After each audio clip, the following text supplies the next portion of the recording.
It's Supernal Radio time with your host, publisher and editor of Supernal Magazine Australia, Anthony KIlner. And we have got an amazing show lined up for you this afternoon. My co-host today is ShirleySienna. How are you, Shirley? Hi, Anth. I'm very well, thanks, down here on the Mornington Peninsula on a Tuesday afternoon with the sun out, and feels quite nice out there, nice and peaceful and good vibes. No wind? Yeah, no, it's really nice. No, it's not too windy, no. Chilly nice. Here. A little chill, bit of a chill, but the sun, it's nice. No, that's good. All right. So our special guest today is Janine Brundle, and Janine runs a clinic on the Mornington Peninsula, and we're going to introduce Janine and in just a sec.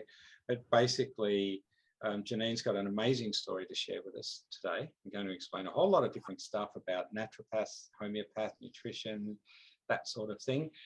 Welcome to Supernal Radio, Janine, and thanks for joining us. You're very welcome. It's lovely to be here. Thank you for inviting me.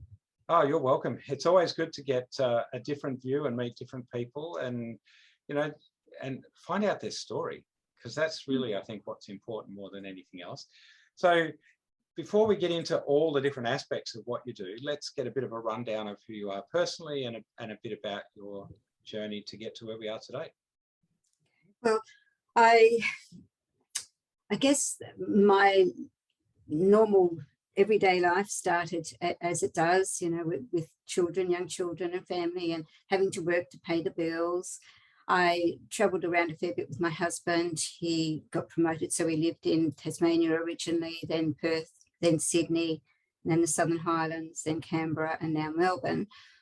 I was happily married for 46 years, and during that time, of course, as I said, I was an executive assistant, so I worked in offices. But when you get to that stage, like most people around 50, and you start to question that, you know, you're going to have to retire at 60, and you start to question, well, no, I'm not ready for that. I want to keep working. I love working. I want to do something constructive with my life, with the rest of my life. What can I do? And I was always interested in natural therapies, natural healing, and that food is medicine. So it was a natural progression for me, this particular journey now that I'm on. But how it started was because we moved around a lot. I was moving interstate and having to leave a lovely job that I liked into a new environment, not such a great job, a lot of stress. And I started to get this cough, this niggly cough that just would not go away. And I had it for 6 months and nobody could fix it. Someone suggested that I go and see a homeopath. His name's John Gamble. And he asked me some odd questions. And then he gave me this little brown bottle full of liquid. And he said, put these drops under your tongue, which I did very religiously. And literally the next day, the cough had gone. And I'm thinking, whoa, this is cool stuff.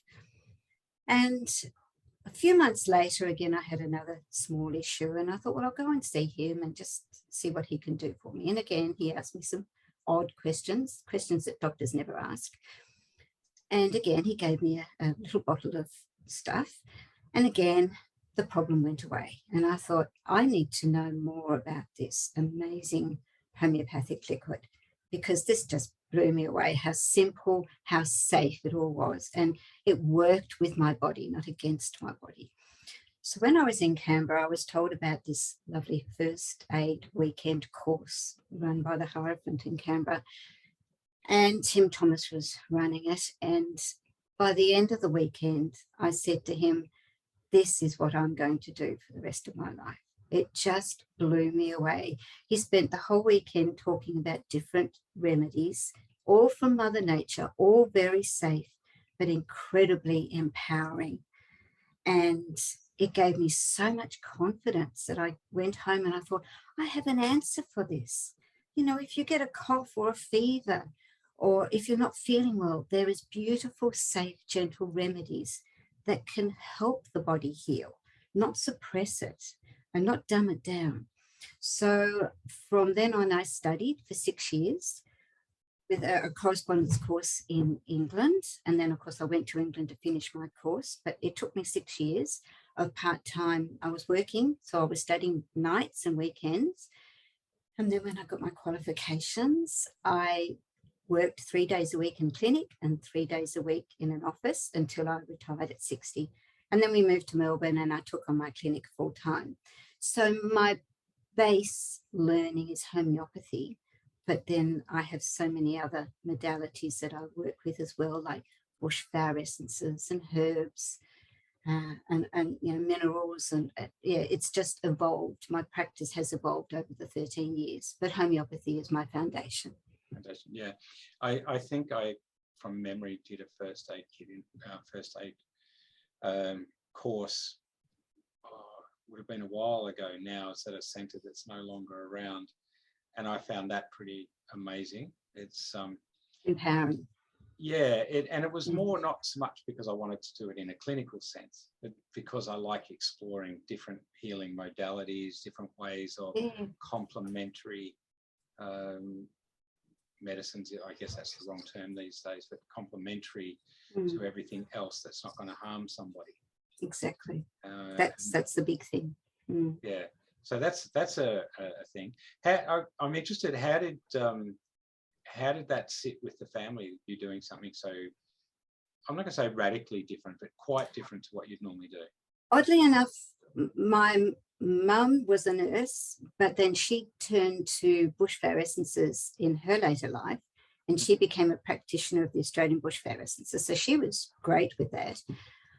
My husband, Jeff, was very supportive and helpful because in our early marriage, he had big gout issues and huge migraine issues, and no doctor could really help him. There was no answer, and he got sick of taking drugs. So we went to a naturopath, and she gave him some herbal tincture, and literally within 2 weeks, the gout had all gone away. Migraines never returned. So he was blown away with that too. So he was very supportive. That's he understood. The whole family. Even now, my girls, they ask me for remedies before they'll go and see a doctor, and I give them, send them up remedies and kits and stuff. So the whole family is very supportive. Yeah, that's good. I think it's a conversation Shirley and I've had on multiple occasions about having support in this sort of, let's say, alternative side. It is important, very important. It's very important that everyone is on the same page, and you might not use it for everything when you're doing it. It's just doing it in the first place. Yeah, and having that respect for that person to go on that journey. No, that's it's pretty important.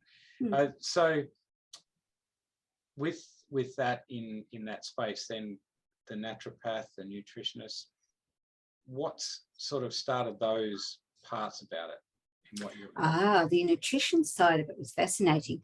I decided perhaps in my late 20s, early 30s, that I would be a vegetarian. I would be healthy and not have any meat, and I would help save the planet by not eating any red meat. And I would eat beans and vegetables and legumes and do all the vegetarian thing. Because at that stage, it was quite a fad, I think, to become a vegetarian anyway. So there was a lot of new books out on all of that. So a couple of years later, I was putting a lot of weight on. I was feeling absolutely exhausted. I had no energy whatsoever. And I was thinking, what is wrong with me? I'm supposed to be healthy. Why aren't I healthy with, you're not eating meat, you're not eating all that stuff. So as the universe does, it provides you with answers. And we went to a seminar in Hobart. This American doctor had come over, and he was talking about your blood group or your blood type and eating for your blood type. And again, at the end of that session, I thought, oh my gosh, I'm eating everything that is wrong and poisonous for my body. I'm an O blood type. I can't thrive on vegetarian food and legumes and grains to the extent vegetarians do. I need my red meat. Right? I need my vegetables. I know vegetables, but I need that red meat and I need that protein.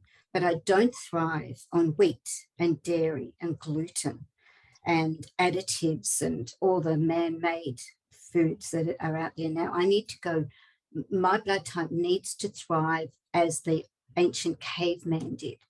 Good old basic food, red meat, vegetables, and nuts and berries and fruits. So I completely flipped after going to that seminar, and literally within about 2 weeks, I was a different person. I had so much energy, and it was amazing. It blew me away. So from then on, I realized that you are what you eat, and your blood type is incredibly important to maintain your health and to give you optimum health.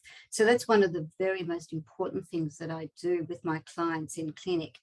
I say, what blood type are you? Because it tells me a lot about them, and it also informs them a lot about how you literally are. Food is medicine, and you are what you eat. And more often than not, many of my clients are eating all the wrong foods. So no wonder they're tired. No wonder they have no energy, or they're fat, or, obese and lethargic. It's because they're eating all the wrong foods. And many, many times, all I need to say is, look, change your diet. Look at what you're eating. And they come back a few weeks later and say, oh my gosh, you're right. Simple. Yeah. So simple. Are there big variations, though, between the blood? There are. O blood type is completely opposite to A blood type. O blood type is 46% of the world's population, and we do thrive on meat, but we don't thrive on dairy and gluten and wheat products. We thrive on grains, but certain types of grains. We don't thrive on cabbage, on all this kombucha stuff and fermented and vinegars. Vinegar is just not good for us at all. So we have to be careful with what we eat. And coffee, again, coffee's not good for us. It tends to aggravate and irritate the lining of our stomachs. O blood types also tend to be very strong in character, which goes with the caveman type, right? So they're the hunter and the gatherer. So they're very strong in their personalities. So therefore, they're very physical. They need to do physical work, and they need to be, they can go to the gym and they can be the workers. And because of that, because they are physical, they need their protein, right? But they can also get their temperament can be, they can get depressed, but they get very angry and hot-headed, or have ulcers and high blood pressure.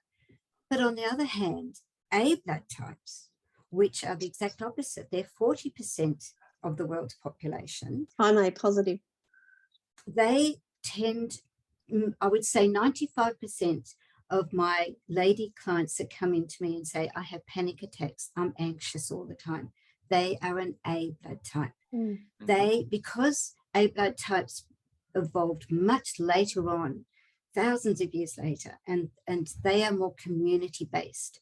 They, instead of being a hunter-gatherer, they actually created communities, and they relied on each other for grains, or they relied on each other to make things, or they were more of a community, like teachers, farmers, carers. So A blood types are more the gentler type souls. They need people around them, but they also have a lot of insecurity issues, right? They're gentler souls. They tend to be more artistic and more creative. They do not thrive on marathons and going to the gym and pushing themselves, right? They're more into yoga and gentle things. But when life pushes them too hard, then they get anxious and they have panic attacks. Their diet also must be very gentle, because their body they can only tolerate light foods. They can't, if you try to give an A blood type a lot of protein all the time, they would really struggle. And that's why the paleo diet, when it became the fad, was not appropriate at all. When they said, oh, everybody should have the paleo diet. No, it's only great for O blood types. A blood types would become very, very unwell with all that protein. They have low stomach acid, right? Whereas O blood types have very high stomach acid to digest the proteins. A blood types, on the other hand, thrive on gentle foods like soups and fish and chicken, more vegetarian meals, gentler foods, and more often. Yeah, so they suit the vegetarian type meal, whereas O blood types suit the paleo meat caveman. And there is a huge difference in their character, in their health issues, in their mental issues. Big, big difference. Wow. Yeah. That's the first time I've really actually listened to someone explain that in a way. I didn't realise Shirley was A positive. I'm A positive. Yeah. And both my partner's daughters are RH negative, and I think they're both A negative. Very interesting. And it's also B blood group, which is only 11% of the population. And then the new blood group is AB. Now, the only major thing with B blood types is they're assimilating into the way the world is with food, and they don't tend to have so many problems. The only most important thing with them is they mustn't eat chicken. Chicken has very bad lectins in it, which can cause huge bone and muscle issues. And if they have a lot of chicken, it can result later on in life with a huge MS problems, huge joint problems, mobility problems. That's their big thing. They've just got to keep well away from chicken. But yeah, it's the main two blood types, O and A, there's huge difference. It's like poles apart with their health and their food. Yeah, no, that's interesting. It's you just sit there and I'm listening to you talk, and I'm just sort of watching the little things fall in the slot properly. It does, yeah. Yeah, The main reason why I needed to know people's blood group, which is why it has evolved to be such a fascinating topic for me and such a big topic in my clinic, is that I do many years ago, a program was provided to me that tests for toxic metals and mineral deficiencies in the body, because that often provides me with great answers that doctors and nobody else is even looking at. And there's this huge synergy with metal toxicity and mineral deficiency. But in order to do that test, I need to know their blood group, their blood type. So that has provided me again with lovely answers, because when you've got certain blood types, you're automatically going to have certain toxicities and certain deficiencies in the body. And many years ago, I asked a data analysis scientist to put all of the tests that I have done of this oligoscan reporting of toxic metals and mineral deficiencies into graphs and into something that I could understand what was the common denominator in all of these, the blood groups. And it was fascinating that he came up with 100% of O blood types will always have high aluminium toxicity in their body. 95% of O blood types will have a deficiency in iodine. O blood types need to have iodine in their body to thrive. Otherwise, they get very depressed and are very lethargic, right? And also magnesium is a big thing for O blood types. But with A blood types, there is a completely different issue. They're very, very low, or tend to be very low, in chromium. Chromium is your energy mineral, where you go and grab at the 3 o'clock fix for chocolates and sweet things, And also they have very low in phosphorus. But their toxicity can be cadmium. Instead of aluminium, it's cadmium that they tend to absorb. So what I'm finding is that with A blood types, because their chromium levels are so low, that is a precursor later on in life for diabetes. So if I can supplement chromium at a young age and get their chromium levels balanced, then they are a lot less likely to turn into a diabetic later on in life.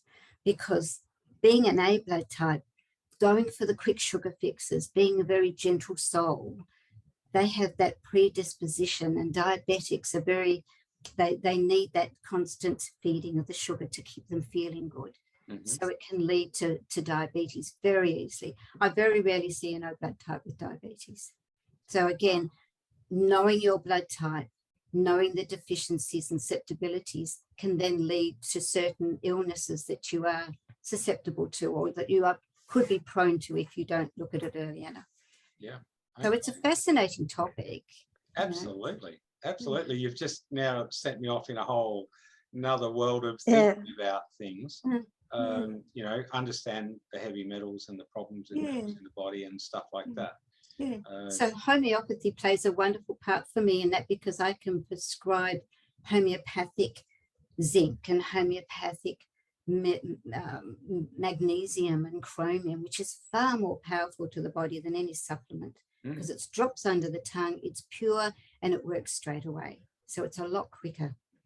Yeah. A lot quicker than supplements. Can I just say? Yeah. Yeah, earlier on in the interview, when Janine said that, you know, she based in homeopathy, I feel it is such a good base. It is there for everything to sort of spring out of and come out of, and you've just reiterated that then. Yeah, I love it. Love it. Yeah. So yeah, there's not too many people looking at the toxic metals in the body and mineral deficiencies as the chronic cause of many symptoms that we have nowadays. And you know, doctors will look at all sorts of different tests, but they don't actually, they may look for lead or they may look for mercury poisoning, but they're not looking at the whole picture, that when you've got a toxic overload, you are automatically going to have a mineral deficiency. And it's so important to build up that mineral deficiency, to build up those minerals before you even think about detoxing, because your body is running on empty. So you need to fill it up, get it strong before you even think about removing any of those toxins. That's right. And this is the whole thing, that the problem, because everything's always en masse. Everybody do this, everybody take this, everybody needs this. They're like, they don't differentiate our types in any way, shape or form. And it's so important. Yes, that's why they say, you know, this fad of kombucha and fermented drinks. If O blood types drink that, they would find that they'd have a lot of digestive issues. It's not good for them at all. Whereas A blood types, it's fine, go for it.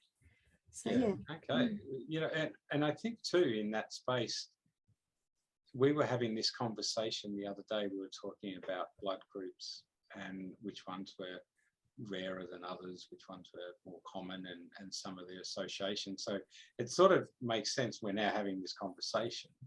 I'm just trying to think back to what we were talking about, but it was might have been to do with blood transfusions and who can take what and who can't, and under the current conditions that we're living under, whether you would want a blood transfusion potentially anyway. True. So good point.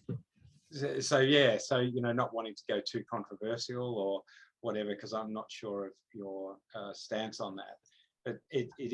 I have being a homeopath, my stance is that I have never discriminated. I'm very much for individual rights, and if I can say it as carefully as I can, homeopathy provides amazing support and answers for what's going on at the moment.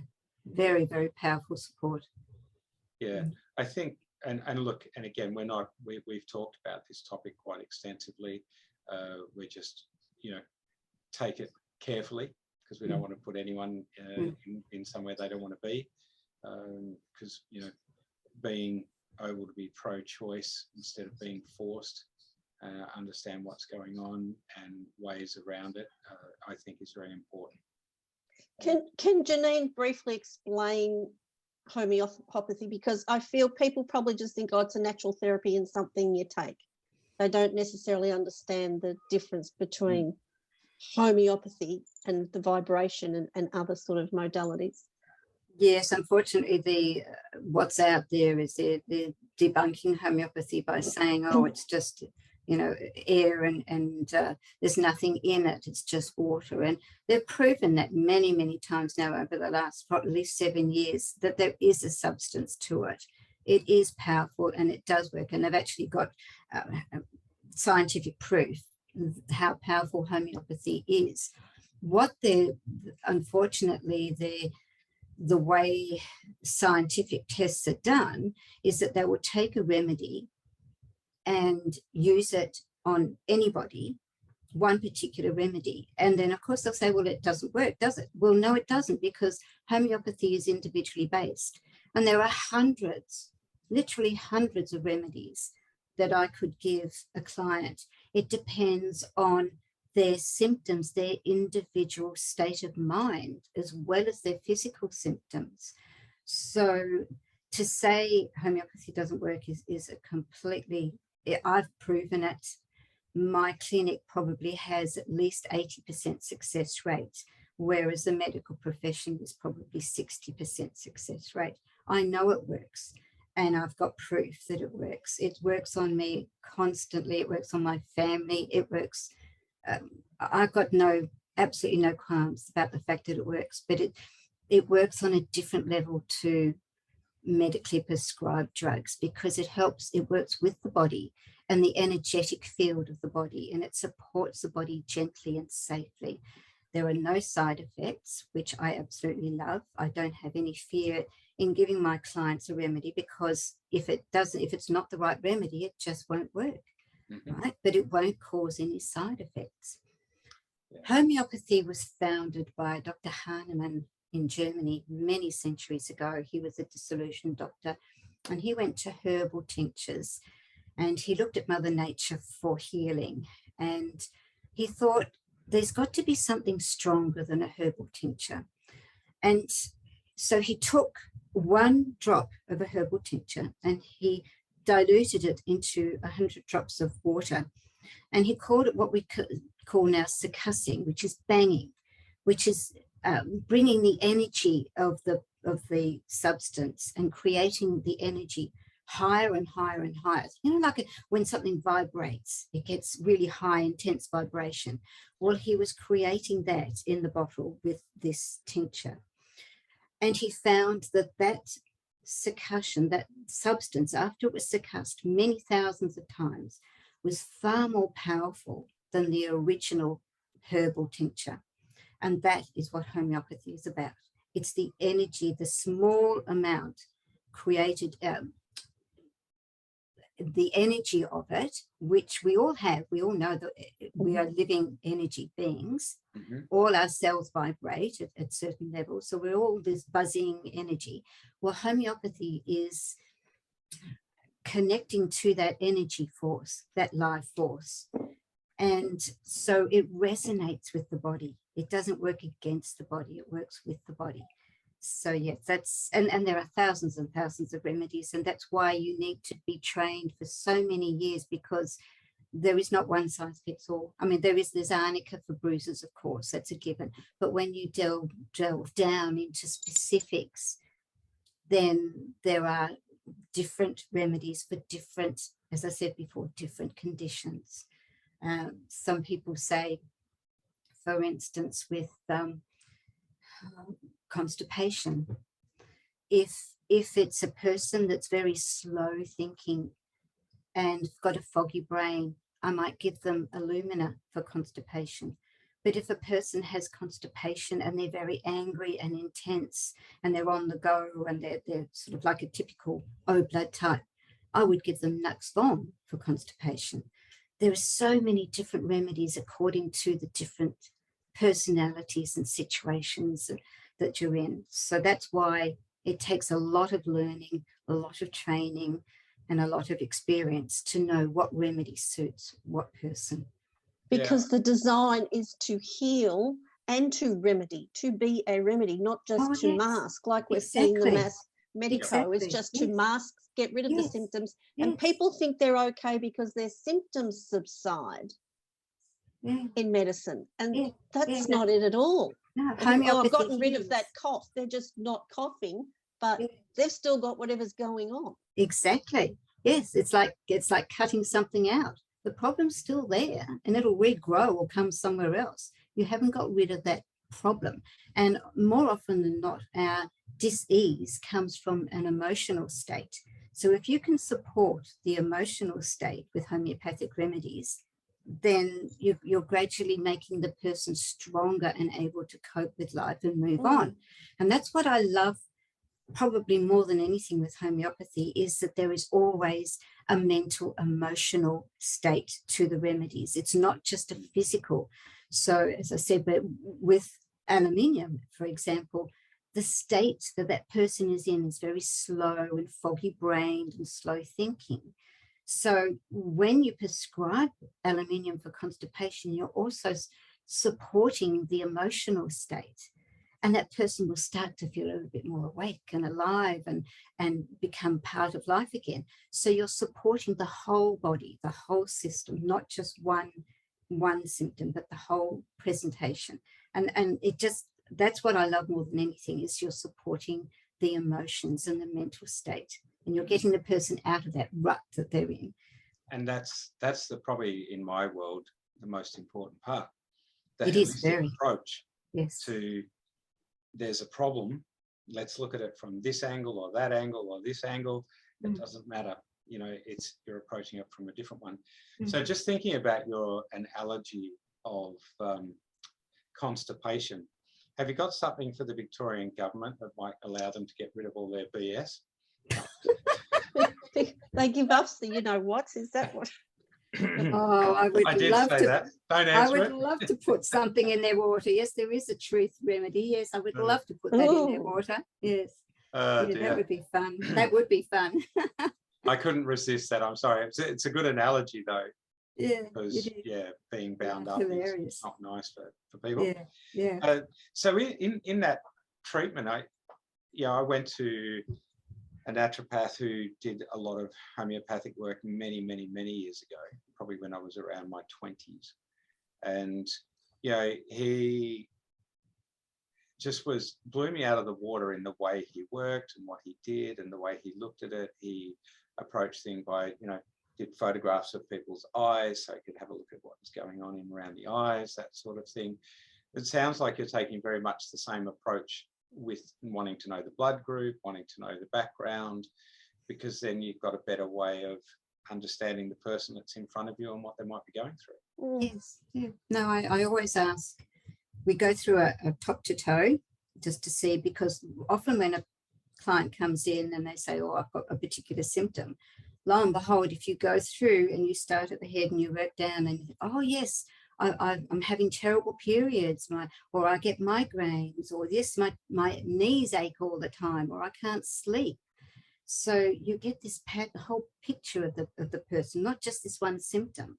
So that's really important. And then I do a very gentle, you know, this is my life, because what I have found more often than not is that many clients have had some form of trauma or grief that they're dealing with that is being suppressed, and often that comes out in their symptoms.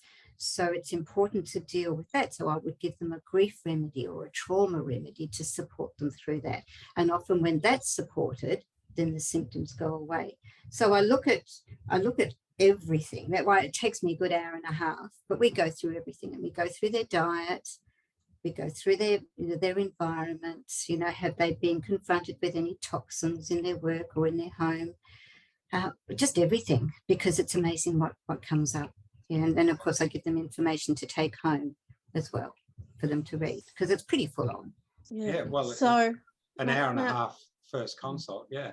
May I ask, then people coming in decide to visit you, and they may already be on many prescription synthetic drugs, things like that. They just may be lots of alcohol or lots of cigarettes or lots of bad food. We're coming in as these, you know, imperfectly perfect humans. So do people still expect to get better without releasing themselves from the effects of alcohol consumption? You know what I mean? How do you deal with what's the go?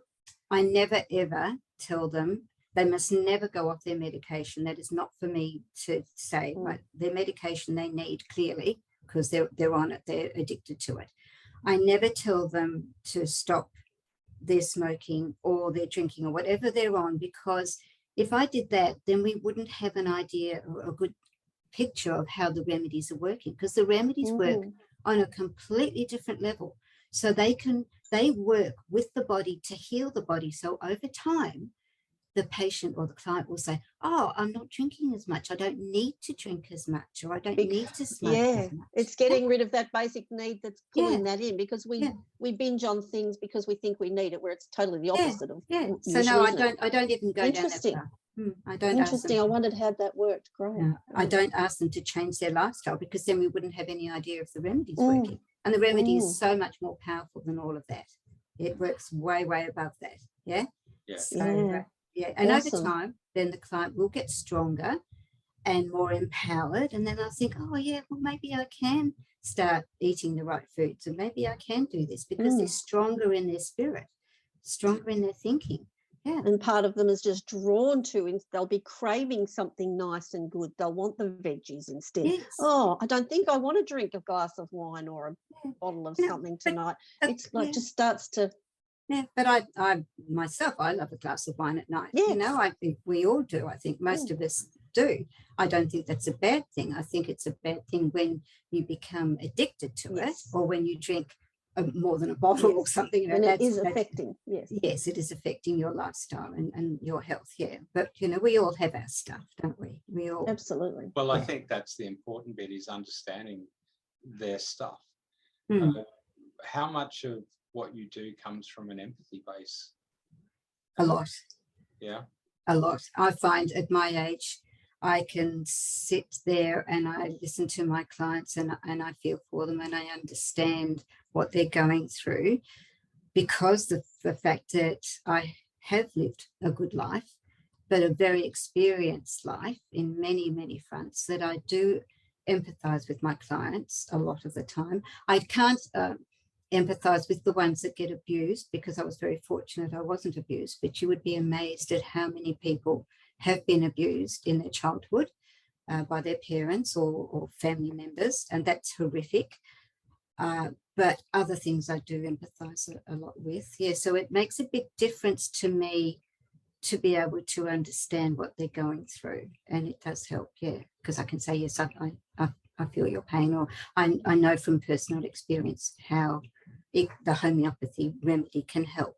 So yeah, it does help. Yeah. Yeah, just sort of, I guess, getting a comparison in, excuse me, in understanding. You know, you rock up to the doctor will take your blood pressure, will tell you what's you got to do, and you wonder whether there's empathy there. And I'm only expressing that from my own point of view. That's not to say all doctors are like that at all. So no doctors screaming at me. You know, I had a South African doctor who's, you know, after 45 years is retiring, and I'm thinking maybe he should have retired a bit sooner. Great guy. But, you know, he was one of the first doctors to actually say to me, you know, have you tried meditation? And, you know, I thought that was pretty amazing. That was out there for him, yeah. Yeah, but a lot of the time, you know, it's just listen, keyboard. It is. That's what, yes. And a lot of my clients are saying now that they keep fogging them off and saying, oh, I don't do these tests anymore. You've got to go to a specialist. And the specialist is booked out for 12 months. Well, by then, you know, like, you're not going to wait 12 months, are you? So they're finding more and more now that doctors are disowning their practice. They're disengaging from what an original GP used to be. And I know many years ago, with my personal experience, you know, all they want to do is to take your blood pressure, try and get you on high blood pressure medication or cholesterol medication, or try and get you on something. And 10 minutes, you know, you wait for an hour outside the clinic, and 10 minutes in there and you're gone. And I'm thinking, no. And then they, as you say, they sit there typing everything. I don't type. I write notes on a pad. I don't even go near my laptop or computer. I actually like to write notes so that my clients feel that I'm connecting with them and not disengaging. Because once you're on your laptop, you're disengaged. Yeah. So yeah, it's an old-fashioned way of doing it. But no, well, I think it's a good way. You know, I was talking to my mum recently. My father passed away about 12 weeks ago now, and Mum was saying that, you know, one of the doctors was just sitting there on the laptop computer, tamping in notes the whole time, looked around the screen, asked a couple of questions, did that, said, right, your script will be ready, and off you go. And I think also from my personal experience as well, my dear husband, I'm married 45 years, and he passed away probably 5 years ago now, but his experience as well has taught me a lot. He had very high mercury levels when I tested him, and that, I do believe, was he used an awful lot of Johnson's baby powder on, you know, constantly back in the 70s and 80s. He put a lot of powder on under his arms, and there was a lot of high toxins in the baby powder at that stage. Now, of course, they haven't done it. So he had that. He was also a very anxious person, so he was on high blood pressure medications, which affected him and eventually turned him into a diabetic. So then over the last 10 years of his life, he was losing his sight, losing his ability, energy levels. Then he had prostate issues and huge kidney issues. So I've gone through the gambit of dealing with a man who was very unwell. So I could, all these symptoms of diabetes, of prostate issues, of going blind, of depression. So I can empathize. And oddly enough, I was listening to an ABC Radio National interview just last night on the women's point of view, or the family suffering from men with prostate. And it's not only the man's issue, which is tragic, but they don't look at the women as well. The fact that the men disengage with their affections to the wife because they no longer feel a man. So the women are left feeling completely neglected and left out. And there's no life there, no intimacy for them. And some marriages and men with prostate, it's massive. You know, there's huge amount of prostates in their early 60s. So some women feel that, is that the end of my life? Is that the end of my intimacy with this man? So there's huge issues that go on as well that we need to empathize with, and to understand that, you know, when you've got one sick person in the family, it reflects on everybody else. Yeah. So yeah, I think that's a really good point and well said, because I think a lot of people struggle with that combination of takes two to create the family. Yeah. And what impacts one impacts the other. Yeah. And it's tragic for these men. Prostate is incredibly common. I was horrified when my husband was in hospital, there was literally a whole ward full of men with prostate issues, and the operations was constant, and it was massive. It's sort of not talked about, whereas breast cancer is put out there, you know, all the time, but prostate issues are far worse than breast cancer.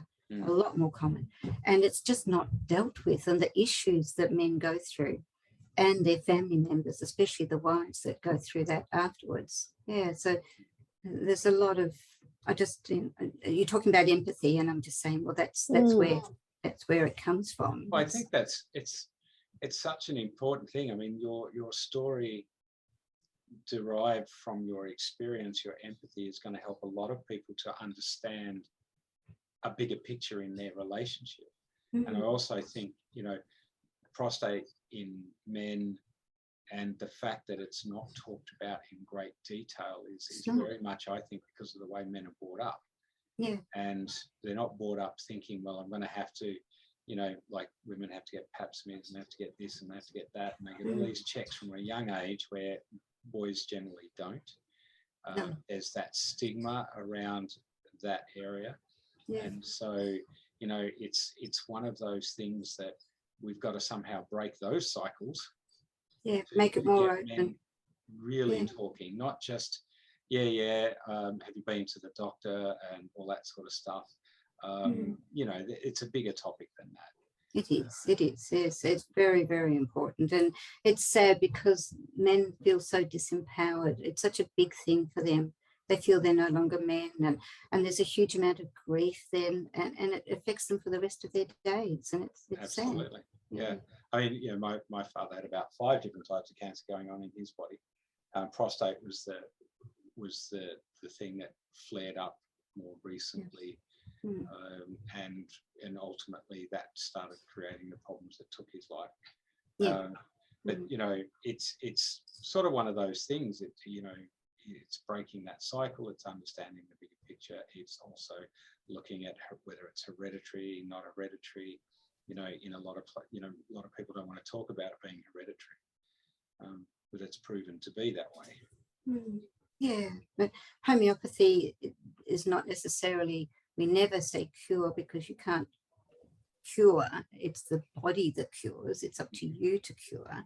I can give you remedy to support the body to help it, but I would never say you can cure. But if you get it early enough, there are some lovely homeopathic remedies that can support the body to make it stronger. Yeah. And there's also lovely homeopathic remedies for the grief side of it and the emotional side of it, to make you feel better and to make you feel stronger. You know, Aurum is a lovely one for grief and sadness, and it's amazing what that remedy can do. It can lift you out of the doldrums and get you going again and make you feel so much brighter. So there's a lot of help in homeopathy to support.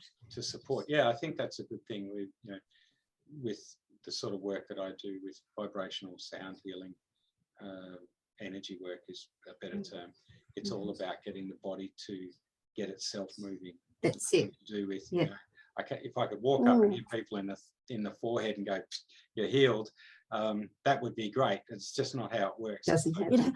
But you'd have to do it like with the homeopathy treatments. You'd have to really get vibration going. So you have to bash them 20 times to get that. And often the body, the person needs to want to heal.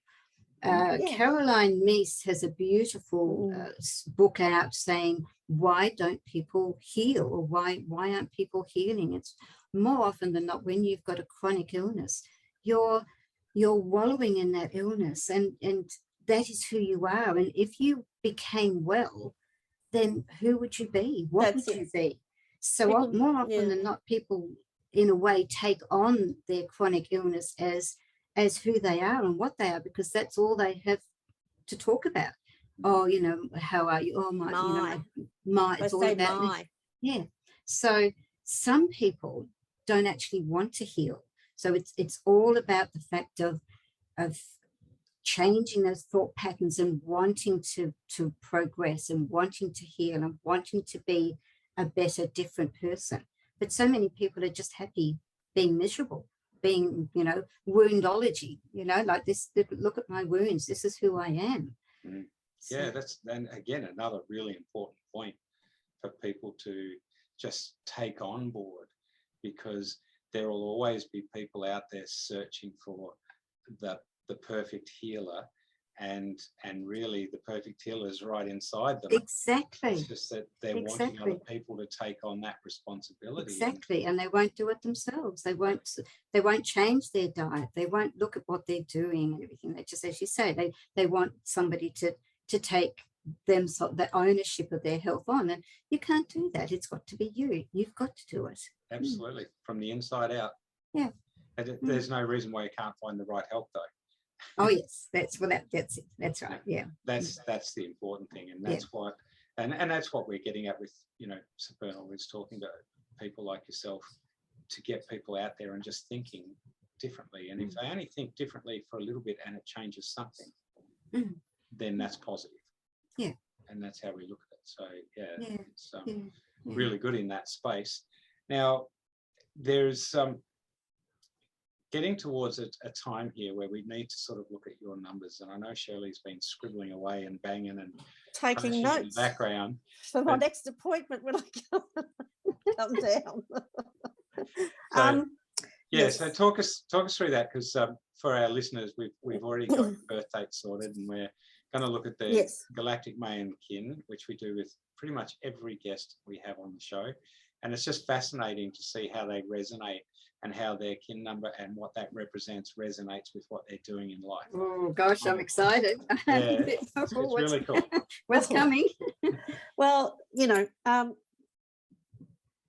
you've got in your numerology, you've got a lot of number 4s and lots of 8s, and those lots of 4s make another 8, and 8 is all about the perspective and perception in our lives and the healer, you know, and it's being here for the public, for the people, caring for humanity. So your number grid, for a start, is filled with all of that. Okay, it's got mindfulness, healing, the ability to create business, to have a wider perspective, and to bringing healing for people in some degree of however you're applying it. And when I look at your kin, You are blue crystal eagle. So there's the eagle with the vision again, the perspective. I have a broader perspective. I've got a broader range of vision. Yep. You know, it's raised vision, raised consciousness, and I can see, and of course it's the crystal tone, and the crystal tone is of cooperation. And of course, you know, cooperation is what you are doing with the body of your patients, Yep. with their, or your clients, with their emotions. You're cooperating with their emotions, you're cooperating with their physical, their mental, their spiritual. And it's working in alignment with something in order to bring about a better good, you know, something great. So it says, your verse says, I dedicate in order to create. Oh, wow. Yeah. Dedicate is a pretty strong word, and that's It what is, you've got isn't it? there. Yes. Yeah, it is. I dedicate in order to create. Universalizing the mind, I seal the output of vision. With that crystal tone of cooperation, I'm guided by the power of accomplishment. Yep, that sounds And good. you're a galactic activation portal type like myself and Anthony, which means you have a direct streaming into the input of wisdom from the other realms, from the spirit world. You are guided by the blue hand, which is moi, which is the crystal hand. And that crystal hand, kin, that guides you is almost an awakening emergence when it goes off. It's like kapow, kapow, epiphany style. And to accomplish and bond and heal. And the inner power that you have, the lunar world bridger, is all about working past the mundane, past the three-dimensional, past just, a person, a body. It's seeing the person, the body, the mind, the emotions. It's that whole thing. And you have the ability to lay the seeds and work with the dynamics from the ground up with those individuals, as you have the seed and the serpent there, the crystal seed and crystal serpent. So I dedicate in order to create exactly what's been happening to you, what you've been living. It is, yeah. And it aligns with your numerology so nicely, with that lovely power to bring in healing and vision and put things together with those 8s and the 4s under my own double 4s beginning, which is like with my mind and my ability to be empathetic and bringing all that together, I can create from my own self something that is bigger than me. Yeah. And that's exactly what your numbers say. Something worthwhile. For humanity, for the people, for the public. Yeah, very rewarding. Yeah, sort of, it had to be something like that, I would have thought, just based on looking to you, because I think that approach that you've taken about the bigger picture stuff and how it unfolded, you couldn't do it any other way, because it's intrinsically, it's who you are. So, and here I am. This is my vision, my mission, my life path. I'm dedicating myself to exactly what you've done. Yeah, true. I could have gone off and played bridge and golf, couldn't I? and You could have. Nah. A social butterfly. Don't see it in your numbers. But you're allowed to enjoy those things. Oh, yes. Yeah, but you are here with a purpose, because that's a dedication is a purpose. And your life path is a 25/7 in your numerology. And that's it's the higher form of 7. It's the spiritual 7. It's that who is dedicated, who has been in many lives past, almost self-sacrificing in some sort of realm of for the people, and bringing that in. So here you are again, doing more of the same. Yes, here you are again doing more of the same. Lovely. Thank you. That was wonderful. Pleasure. I love to read them and see, get to know the people, and then have a look at it all line up and say, well, yes. That's it. It can't be anything else, can it? And the serpent, which is your teacher that charges you along, the serpent is all about life force, instinct, and survival. So right at this time, that being, part of your chart is very important part, integral part of your being, very. And the seed, the crystal seed, of course, the seed from seeds, literally, the plants grow, the nutrients grow from the earth, so it's metaphysically and physically, and in every other way, the seed is there for you. And what seeds are planted, will they grow, and how will they flourish, and how will I work them in the good of everyone? No, I how can I put this sensitively? I do believe that the next few years will probably be the main reason why I have chosen this path. Yes. I do believe my work is not nearly finished, or has only just begun. Absolutely. Yeah. Absolutely. I Yeah. agree. I agree. It's very important. And I think it's very important that people get a basic understanding of what you do so that it's not disconnected. So it draws them in rather than they go, oh, I don't even get what that is. It's like, oh, you know, and especially when, you know, you say, I don't tell them to stop their bad habits or their overindulgence, because then I can see that this is working, and the natural progression will be to the body to guide itself. I mean, that's like giving people points of I want to, rather than, oh no, don't, straight away. It's drawing them and giving them, making them feel okay that there is hope. That's hope.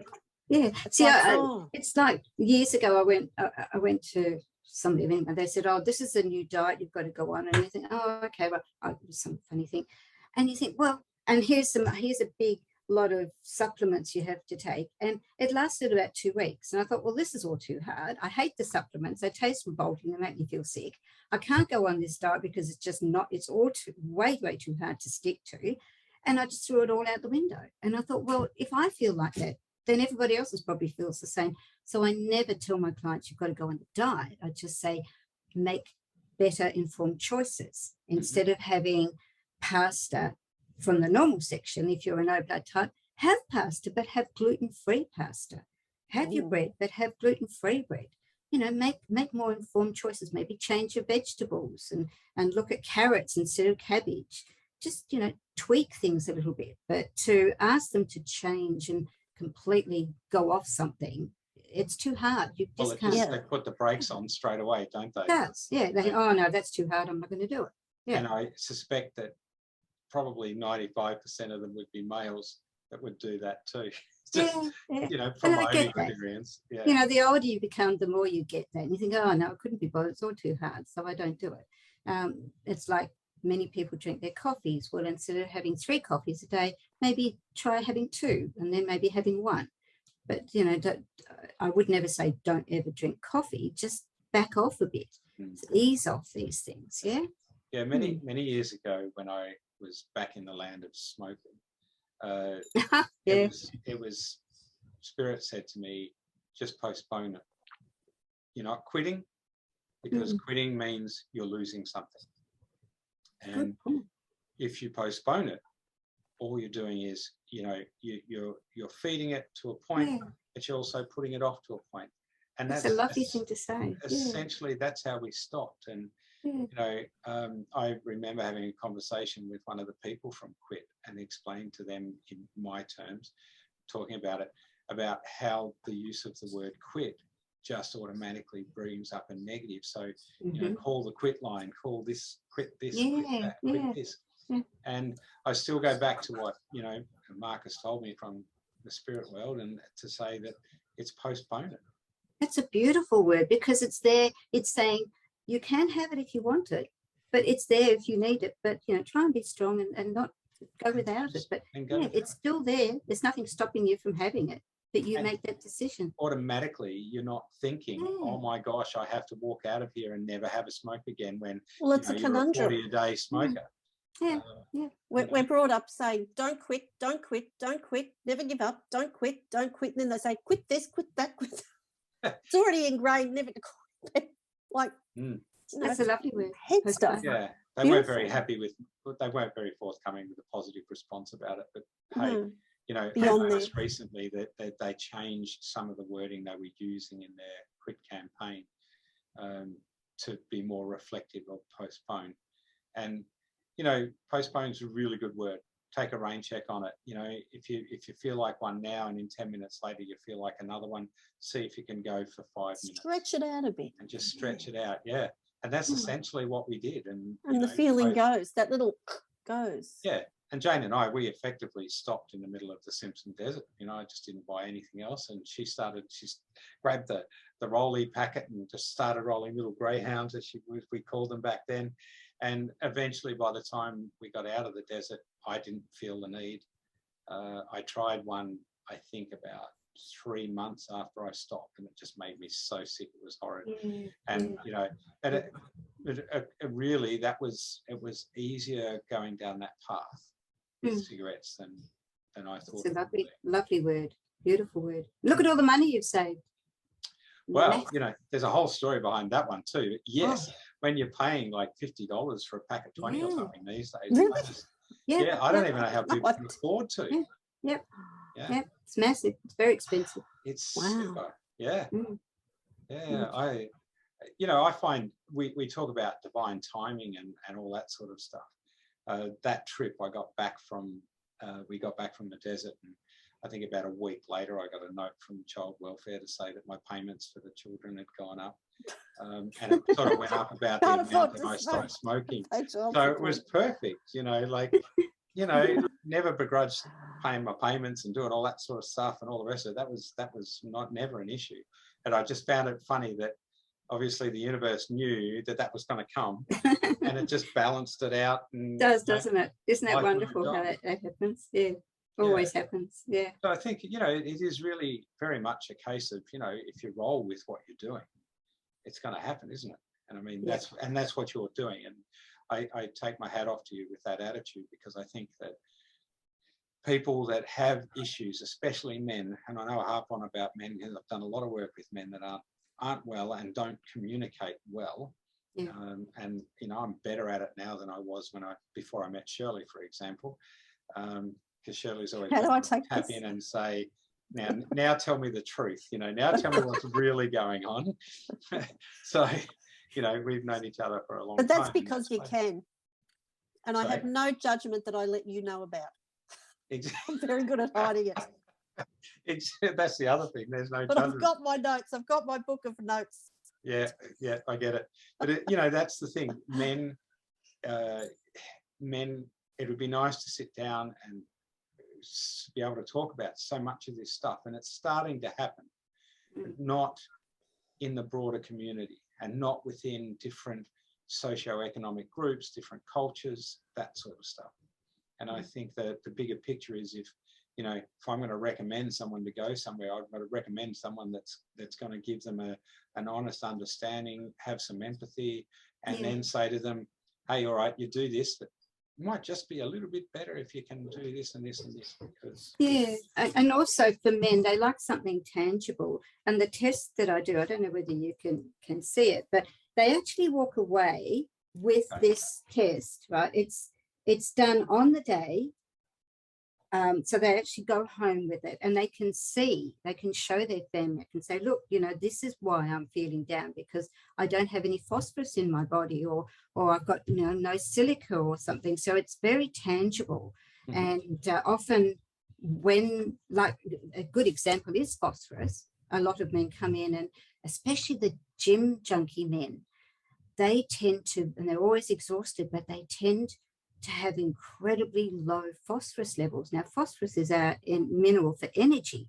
So if I take that test and I can show them that that's what the problem is, that's why they're tired, and they go home and they show their partner or their family, it's very tangible for them. Men actually like to have something to see, and not just, oh, it might be this or it might be that. So that's where I love that test, because it's so helpful in showing people that there is actually something that we can do, and something that is wrong there and out of balance, whereas it's not just a hearsay, it's not just guessing, oh, you might be low in iron. This actually shows them, and it's done on the day, so it's nice and easy. And I guess there's nothing too scary involved in that. Is it done as a blood test? Absolutely no, absolutely. It's simple. It's on the palm of the hand. It's very gentle, non-invasive. I do, if you don't know your blood type, which I do need to have for the test, it is a small finger prick, little finger prick to find out. Again, I do that on the day. It's very simple and very quick. So within that hour and a half, you walk away having the test done, knowing your blood type, knowing what foods you should eat, and quite often knowing what the problem is, or you know, how we can fix it. So nice and easy and very simple and non-invasive, non-painful. Which is really quite good, because a lot of people are very scared to go to certain places. and they don't want blood drawn, and they don't want all these horrible tests. And yeah, I agree, very scary. Okay. Yeah. Excellent, excellent. Well, I think that hopefully will educate and alleviate a lot of thoughts that people might have. You know, we know where the government is basically gunning to try and stop a lot of these alternative or complementary Very much medicines and yes. squash them. And Yep. I, for one, will do what I can to stop that, because I think that word complementary is so important in what's going on. They took our provider number away about 3 years ago. Mm-hmm. We used to have provider numbers, and they decided that we weren't to have that anymore. So therefore, clients can't claim back on their funds anymore. They stopped. Yeah, probably 3 years ago they stopped that. Yeah, which sort of is crazy, because you'd think if there's a way to work with people to get them to be healthier, They don't want them healthy. They don't want them to be healthy. That's They don't want point. people Yeah. healthy. They want them to die, and they want them to keep funding the system along the way. Yeah. Look, gone down, but here's a lot more coming in. Oh, they're gone. Here's the more coming in. They're all on something. Yeah. That's it's definitely insanity. Crazy. However, hopefully there's more of awareness going out there now. And interesting that homeopathy, I'm a dying breed, so to speak, because homeopathy is not being taught anymore and will not be taught anymore in Australia. There's only one school, I think, in New Zealand, and a couple in America and England, but it is being wound down to the point where it will be a very rare practice, and it's just not being taught anymore. So there's no new blood coming in, no new homeopaths coming in. Why is that? Oh, have a guess. Because it works, and it's safe and it's gentle. But I mean, what are they doing too? Is it because people can't afford to teach? Like, is it too hard, or is it just? No, the government are not allowing the true homeopathic courses anymore. They are not allowing the courses. They're just not available. They're in the natural therapy college, like Endeavour. Those colleges, even then, the students that go there who want to become naturopaths, they are very disillusioned, and they're saying, oh, look, this is becoming way too scientific and scientifically based, and they have to prove how herbal medicines can heal. Well, you can't prove scientifically how a herbal tincture heals. It is what it is. So a lot of naturopaths now are becoming very dissatisfied. They're not being taught the old, beautiful, traditional way. It's becoming too scientific. So things are changing, even in the naturopath field. It's going back that's very archaic. It's like sometimes we're watching an old film where, the apprentice, they hide in their back room, and they're taught in the back room, in like Merlin teaching someone. You know what I mean? They're not allowed to. You've got to hide from the authorities and from the sheriff and from the king and from everybody, and it's all undercover. Yeah, exactly right. Oh, well, there we go, down the they persecuted the witches for playing with herbs and tinctures, and, bits and pieces, and saying prayers over their work. So, for birthing babies, for being the midwives, So who took over that? It's a very different scenario now, yet it's same. Absolutely. It is actually, yes, it is the same. Exactly. Just a different way of doing it, but exactly the same. It's a witch hunt. Yeah. And I felt that for a little while, having, or just being a massage therapist, and big bang behind me on the wall as we Sorry, what was that, Shirley? There was a big spirity creak bang on the wall right there. I love it. Went clunk. Yeah, no, that's the thing. And so, even I'm noticing that everything's changing around all of that stuff. And, to me, it seems insane, obviously, to the government and whoever's controlling them. It's not insane from their point of view, because they're going to get out of it what we're not. But let's hope that it never dies out. It's too important, and that people like yourself keep doing that good fight and standing up for what you believe in, because it works. I love doing it. I love feeling a bit of a rebel. It's good fun. We're going against the stream. Well, that's it.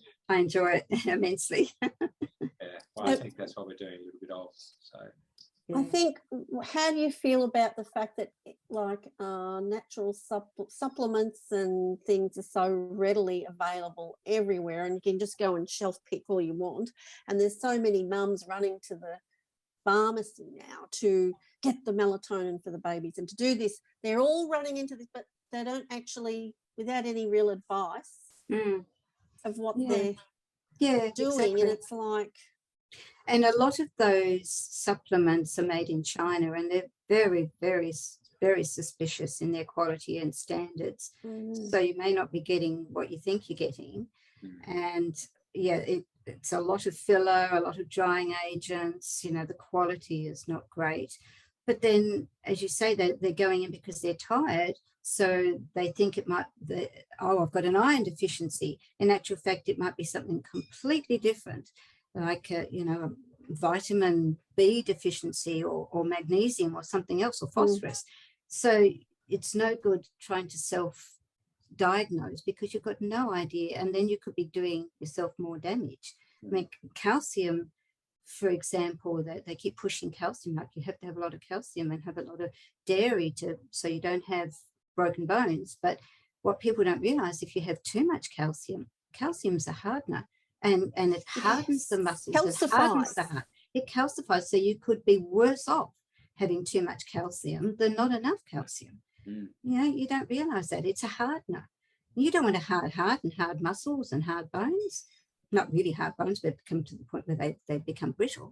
So yeah, you can overdo these things. So it's dangerous sometimes to. So finding the right balance with the right people that have the education in that space, the message that we should be putting out. And you know, don't be scared to go and see a homeopath and actually talk about this, or don't be scared to go and see you or talk to you about it. You know, that's really what it boils down to, isn't it? Yeah.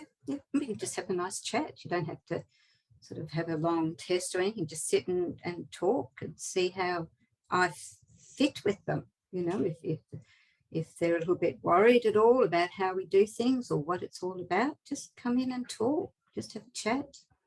Show them the remedies. Show them how things work. You know, you don't have to commit to anything. And I think that's a good thing. And no, you're not going to go bang, bang, bang, bang, bang, bang, bang on their heads. No. I love it. So, all right. Well, look, what would be the best website for people to visit you on, Janine? Goodness, I've got Havelock, www.havelockhealing, or one word, .com.au. There's another one which takes you to the same website. It's under my name, JanineBrundle.com.au. And then I've got another website for toxic metals, which is just toxicmetals.com. But if you just Google my name, Janine Brundle, it'll all pop up. It'll all pop up. Perfect. So we can get people directed to come and have a chat with you and go from there. So thank you, Janine, for your time and your effort and your story. It's been lovely and gentle and very caring. Yes, and easy to listen and understand, and I think taken away a lot of the complication and misunderstanding that can be there with anything that, you know, people are. I've had a lot of fun. It's been very interesting, and it's been great to talk to you both. Thank you so much. Excellent. I'd like to see a little article in Supernal now and then. Yeah, I can do that. Don't throw that out there just yet. I am. I'll do that. I can do that. Yeah, I can do that. We'll see how that fits and actually look at that. So no, that's great, and thanks for the offer, because as we're moving forward with Supernal, you know, having variety of information and story and writers and all that's very important. So very important. So it is a good thing. So on that note, for people listening out there, supernalmagazineaustralia.com.au is the website. From there you can access all our videos, our podcasts, and the magazine, and every magazine that we've put together since the first one back in 2019. So we're 35 issues in. You can get access to all of that free and there's a lot more to come. We're also supported by drn1.com.au, and as our partners in producing these shows and the radio show. And they have One Life Radio as part of DRN1, and it's 24-hour music and lifestyle station. So tap into that. In the meantime, thank you very much again, Janine. It's been a pleasure and lovely to meet you. And thank you, Shirley, for helping organise it. No worries. Much. It was a pleasure. When I met Janine a few weeks ago now, yeah, we clicked, and you know, talking to her about what she does and everything, I felt it was, you know, great, important to share that. Yeah. Well, I love what you guys are doing too. I find it absolutely fascinating. I can never get enough of what you know, your thoughts as well. Amazing stuff that you guys do. So thank you. Well, that's great. Thank you. We're all very complimentary to each other. Yeah, we are. That's a good way to in many ways. Complimentary to each other. I like complimentary. that. Complimentary. All right, everybody. Thank you very much, and we'll see you soon. Thank you. Bye. Thank you. Bye. Bye. Thank you.